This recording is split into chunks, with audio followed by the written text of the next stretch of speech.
하나님의 뜻으로 그리스도 예수의 사도가 된 나 바울이 에베소에 사는 그리스도 예수를 믿는 성도들에게 이 편지를 씁니다. 우리 아버지 하나님과 주 예수 그리스도께서 내려주시는 은혜와 평화가 여러분에게 있기를 빕니다. 아멘. 네, 앞으로 여러분과 이 에베소서 말씀을 좀 함께 쭉 보기를 원합니다. 네, 먼저 이 에베소서 이 말씀의 수신자가 누군지 알아보겠습니다. 즉 바울이 이 편지를 썼죠. 네, 이 저자가 여기 1장 1절에 보면은 하나님의 뜻으로 그리스도 예수의 사도가 된 나 바울이 뒤에 보면 편지를 씁니다. 이렇게 말하고 있습니다. 바울이 편지를 썼는데 이 편지는 먼저 에베소에 살고 있는 성도들에게 보내어졌습니다. 그러나 단지 에베소 뿐만 아니라 다른 지역의 여러 교회들이 이 편지를 돌려보도록 그렇게 의도되었습니다. 먼저 이 에베소 지역에 이 편지가 보내졌기 때문에 에베소서라고 명칭하고 있는 것이죠. 네. 이렇게 여러 교회들에게 이 편지를 돌려보도록 의도했는데, 이 편지는 이 여러 교회, 그 여러 교회를 포함해서 오늘날 우리에게까지, 이 교회인 우리에게까지 성령께서 인간 저자인 바울을 통해서 하시는 하나님의 말씀인 것입니다. 초대교회에, 이 에베소 지역의 교회를 포함한 초대교회에 이 하나님의 말씀이 필요했습니다. 그렇다면 오늘 교회인 우리에게도 이 하나님의 말씀이 반드시 필요한 것입니다. 믿으십니까? 신약 성경의 수신자들은 사실은 다 교회입니다. 교회에게 이 말씀이 전해졌습니다. 이 다른 어떤 불신자들에게 말씀을 전해졌던 것이 아니라 1차적으로 교회가 수신자입니다. 교회에게 이 말씀을 전해졌던 것입니다. 심지어 우리가 로마서 말씀을 잘 알고 있습니다. 로마서에는 이 복음의 핵심적인 내용이 굉장히 잘 나와 있습니다. 복음이 무엇인가에 대해서 설명하고 있습니다. 그런데 이 로마서 말씀조차도 로마에 있는 교회에게 이 편지를 보냈던 것입니다. 즉, 그 당시에도 예수님을 믿는다고 하는 이 교회, 로마에 있던 교회에게도 하나님의 복음이 전해져야 할 필요가 있었던 것입니다. 교회인 우리가 하나님의 말씀을 명확하게 붙잡아야만 합니다. 그리고 우리가 이 말씀을 믿고 변화되어야 할 것입니다. 여러분, 부흥을 사모하십니까?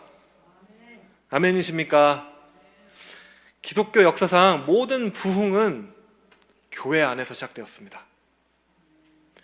교회가 부패하고 하나님의 말씀이 희석되고 종교적인 지도자들이 권세를 마음대로 휘두르고 취했을 때 교회가 타락했던 것을 우리는 역사를 통해서 알게 됩니다.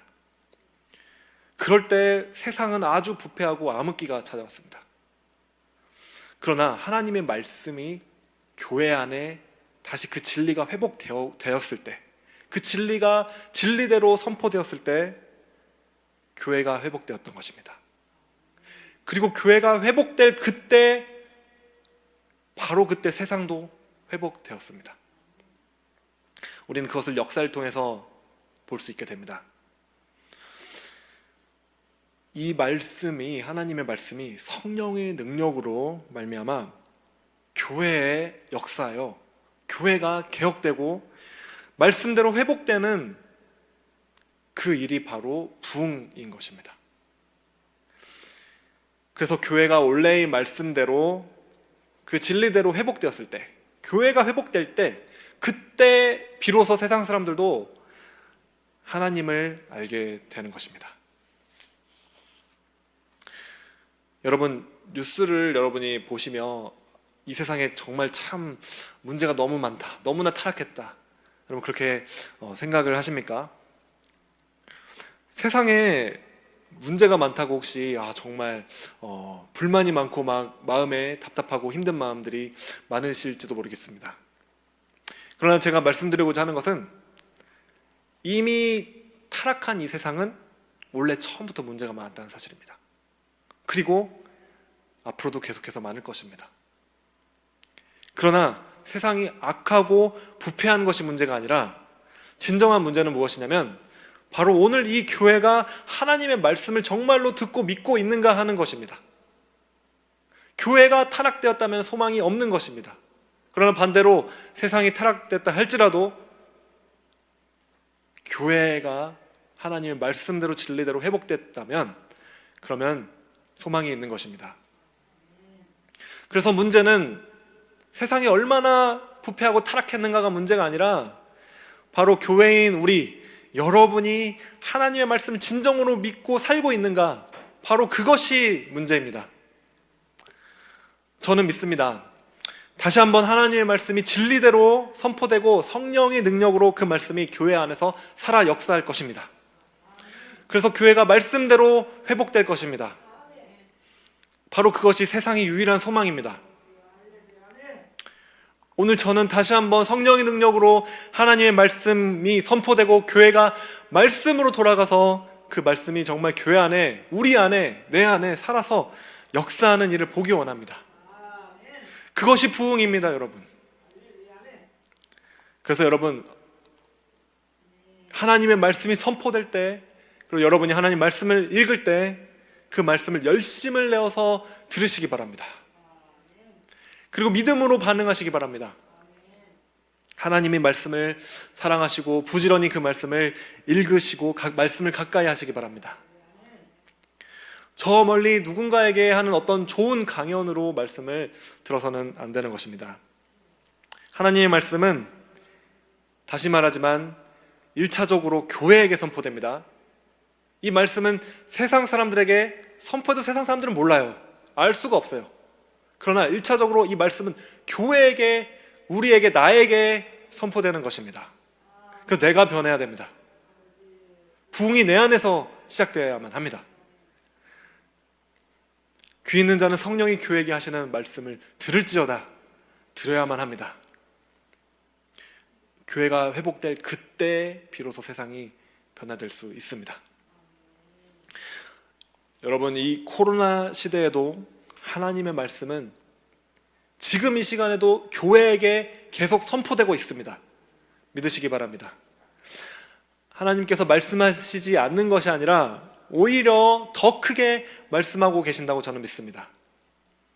주님의 말씀은 살아서 운동력이 있습니다. 이 말씀은 멈추지 않고 선포되어지고 있습니다.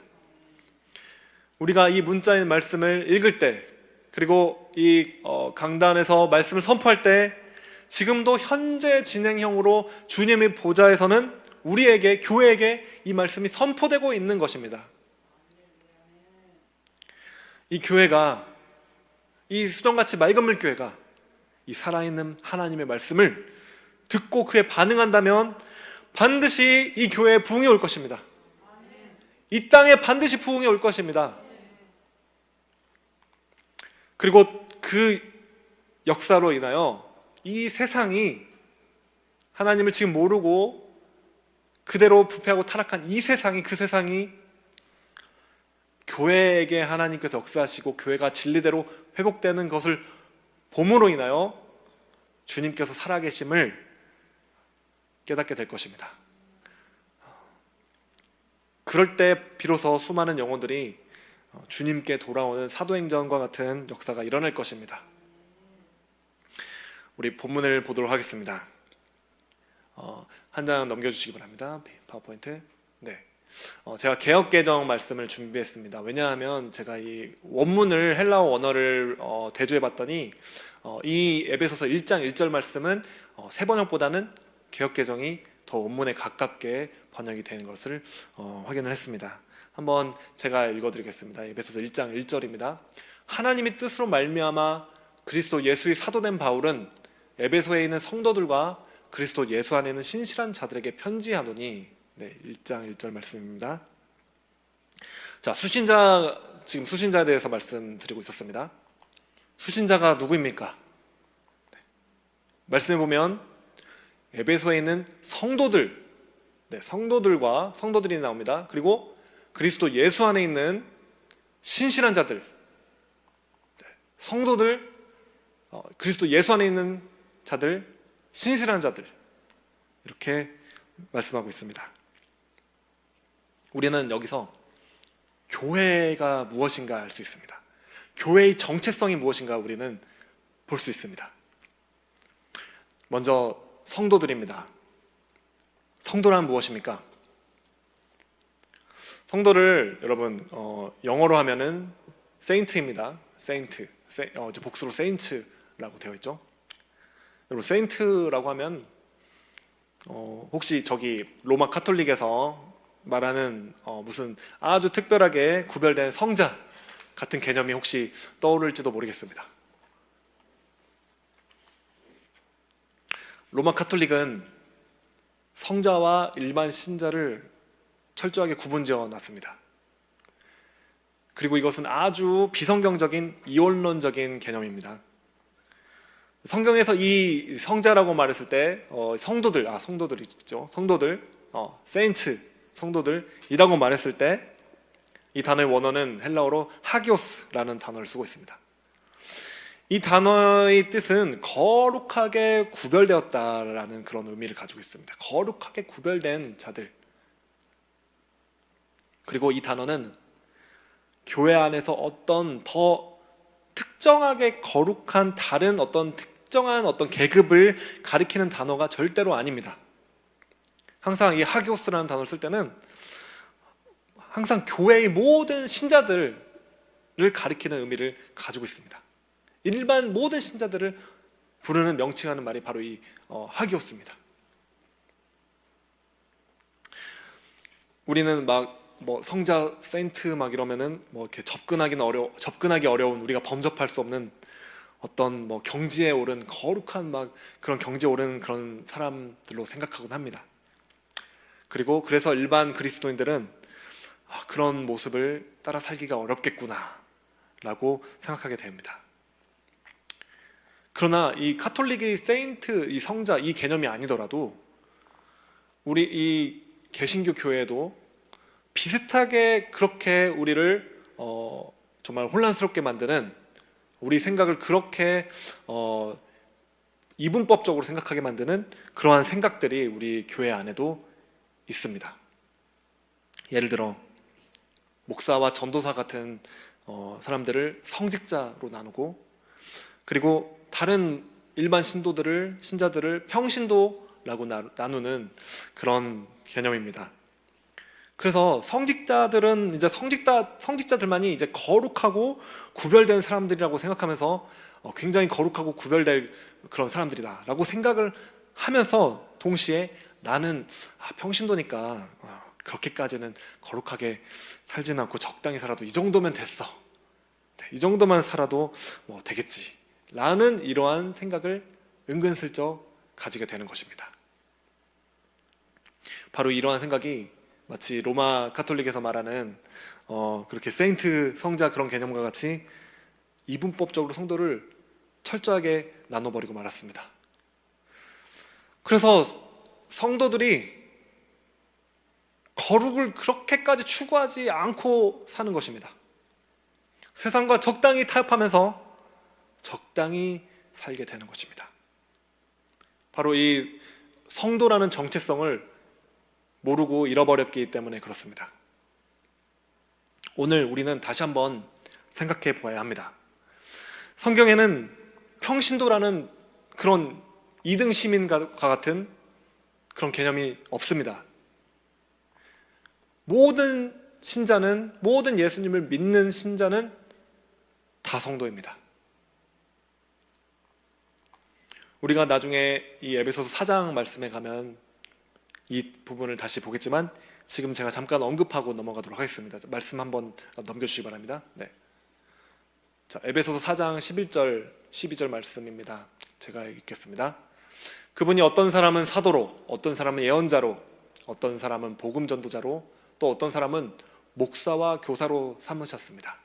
그것은 성도들을 준비시켜서 봉사의 일을 하게 하고 그리스도의 몸을 세우게 하려고 하는 것입니다. 아멘. 여러분, 이 말씀에 따르면 목회자는 전문적으로 그리스도의 몸인 교회를 세울 수 있도록 성도들을 준비시키고 훈련시키는 역할을 맡은 자들입니다. 자, 성도들을 준비시키고 훈련하는 것입니다. 그래서 하나님의 일을 누가 합니까? 봉사의 일을 누가 한다고 말합니까? 12절 보니까 성도들이 합니다. 네, 그래서 성도들이 준비되면 이 성도들이 잘 훈련되고 준비되어서 봉사의 일을 사역을 하는 것입니다. 즉 하나님이 일을 하는 자들이 성도가 되어야 하는 것입니다. 운동 경기에 비유하고자 합니다.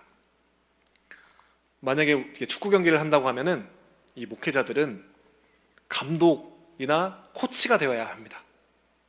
그런데 만약에 축구 경기가 딱 이제 시작되었는데 갑자기 감독과 코치가 일어나서 공을 가지고 공을 차면서 뛰어들어간다면 어떻겠습니까? 갑자기 이 감독과 코치가 막 공을 막 차면서 뛰어가고 선수들은 벤치에 앉아서 막 잘한다 막 이렇게 박수치고 막 그리고 저건 저렇게 하면 안 되지 막 이렇게 하고 하면서 벤치에서 응원을 보내다가 막 야유를 보내다가 그렇게 한다면 어떻겠습니까? 아주 뭔가가 잘못된 일일 것입니다. 그러나 축구 경기가 시작되면 운동 선수들이 공을 차며 뛰어나가야 되는 것입니다. 그리고 감독과 코치는 이제 평소에 선수들이 역량을 키워주고 훈련시키고 어떻게 공을 찰 수 있을지 그리고 어떤 전략을 가지고 갈지 이런 전략들을 준비하고 선수들을 뛸 수 있도록 준비시켜주는 것입니다.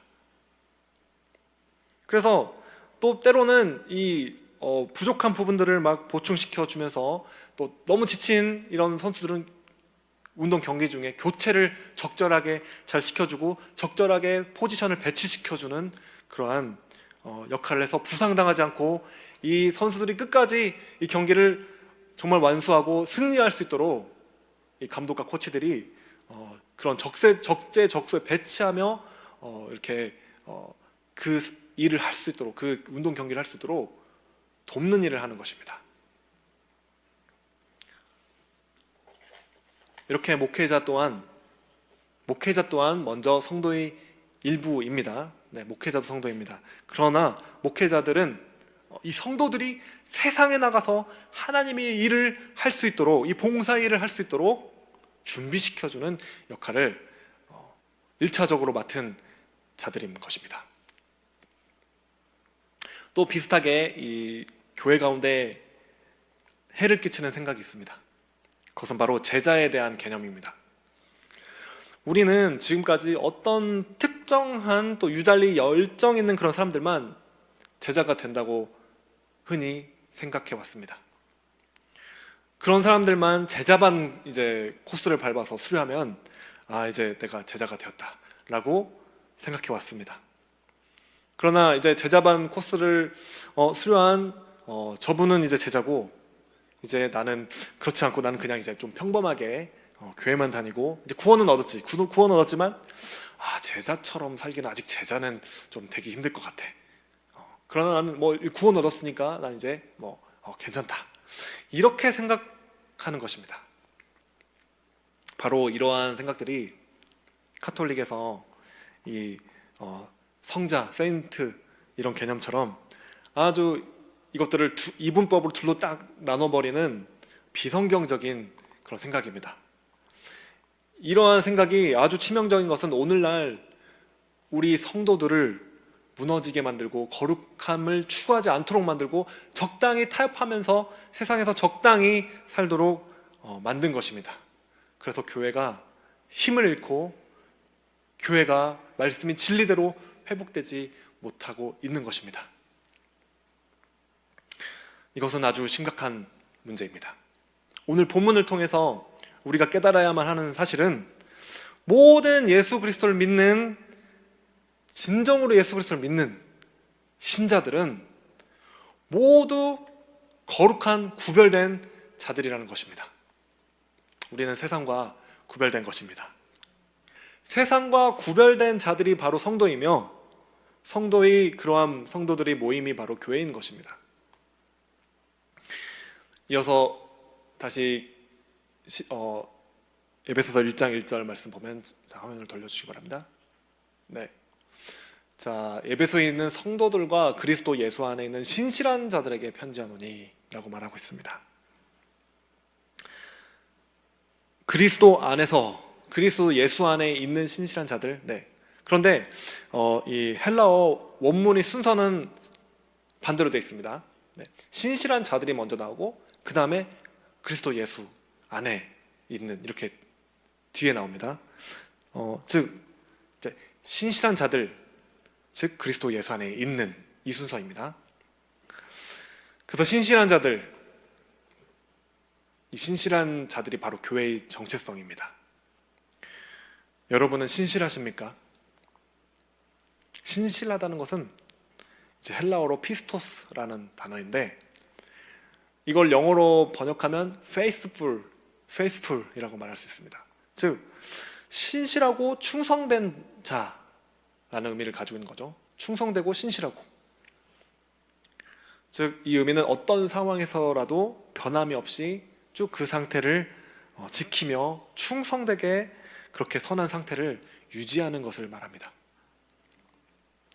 이렇게 신실한 자들은 누군가를 속인다든지 또 그 안에 악독을 지니고 있는 자들이 아닙니다. 진실하고 믿음직하고 신뢰성 있고 정직하며 경건한 상태를 말합니다. 즉 누가 여러분을 딱 만났을 때 그 사람이 느끼는 느낌이, 아, 이 사람 신실하다, 아, 이 사람 안에 악이 없네, 참 믿음직스럽구나, 충성스럽구나, 이런 느낌을 받아야만 하는 것입니다. 이 신실함은 하나님이 자녀된 자들이 삶에서 나타나는 특징이 되어야 하는 것을 오늘 본문은 말하고 있는 것입니다. 교회의 성도들은 신실해야 합니다. 신실한 자들이 바로 성도입니다.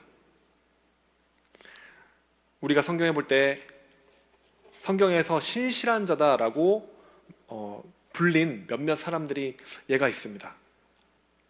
바로 성경에서 신실한 자라고 그런 호칭을 받은 자들이 아브라함, 욥, 모세, 다윗, 엘리야, 다니엘, 바울, 디모데, 신라, 이런 사람들이 신실하다, 충성된 자들이다, 이렇게 불렸습니다. faithful하다라고 이렇게 불린 것입니다.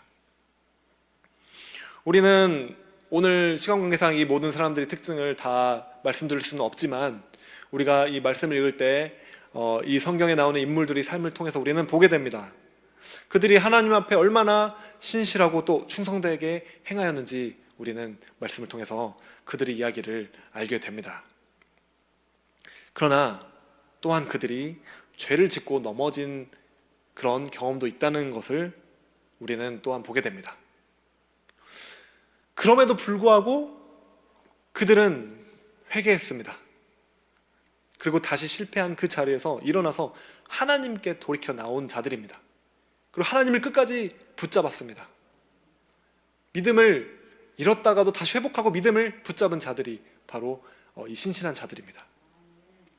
그러므로 신실한 자들은 전혀 죄를 하나도 짓지 않는 자들이라는 의미가 아니라, 죄를 짓고 실패하고 넘어질지라도 다시 일어서서 다시 회개하고 다시 끝까지 계속 주님께 나온 자들을 말하는 것입니다. 마지막으로 우리는 이 교회의 정체성이 오늘 본문 말씀 보면 그리스도 예수 안에 있는 자다라는 것을 보게 됩니다. 자, 처음에 성도입니다. 성도들, 그 다음에 신실한 자들입니다. 그리고 그 신실한 자들, 이 성도들이 그리스도 예수 안에 있는 자다. 어느 누구도 그리스도 예수 안에 없다면 교회에 속할 수가 없습니다. 그리스도 예수 안에 우리가 있다는 것은 엄청난 의미입니다. 여기에 복음이 모든 그런 진수가 다 담겨 있습니다. 우리는 처음에 이 복음을 모를 때, 믿지 않았을 때는 이 그리스도 예수 밖에 있던 자들이었습니다. 그러나 예수님께서 십자가에서 나의 모든 죄를 짊어지고 대가를 지불하셨습니다. 그 결과로 인하여 우리 모든 죄의 문제가 해결된 것입니다. 그리고 구원을 얻었습니다. 그러나 거기서 끝이 아닙니다. 더 있습니다. 바로 죄의 문제가 해결된 우리를 하나님 아버지께서 우리를 그리스도 안에 속한 자로 삼으신 것입니다.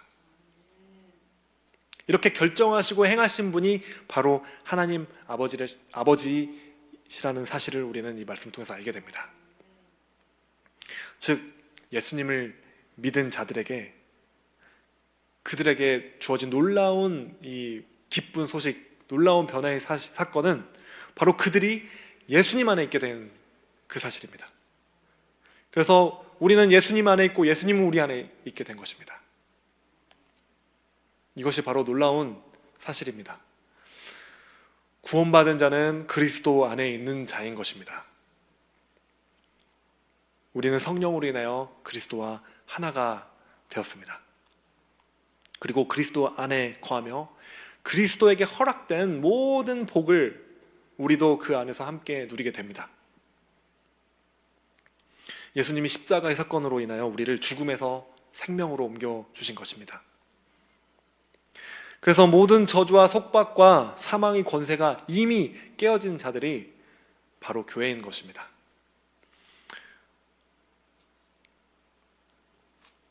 이 에베소서 말씀을 우리가 앞으로 보게 될 때 이 교회에게 주어진 놀라운 복이 있습니다. 그리고 놀라운 이 교회가 얼마나 놀라운 존재인지 그 정체성을 이 에베소서 말씀엔 계속 말씀하고 있습니다. 그러나 그 모든 복을 누릴 수 있는 유일한 근거는 바로 우리가 예수 그리스도 안에 있는 자이기 때문에 그럴 수 있는 것입니다. 말씀을 마치도록 하겠습니다. 오늘 우리는 교회입니다. 교회인 우리는 다만 예배당만 왔다 갔다 하는 자들이 아닙니다. 우리는 성도입니다. 그리고 신실한 자들입니다. 그리고 그리스도 예수 안에 있는 자들인 것입니다. 이 진리의 말씀이 오늘 우리에게 임하시고 우리를 진정으로 교회가 되도록 역사하시도록 지금 이 시간 우리 함께 기도하겠습니다.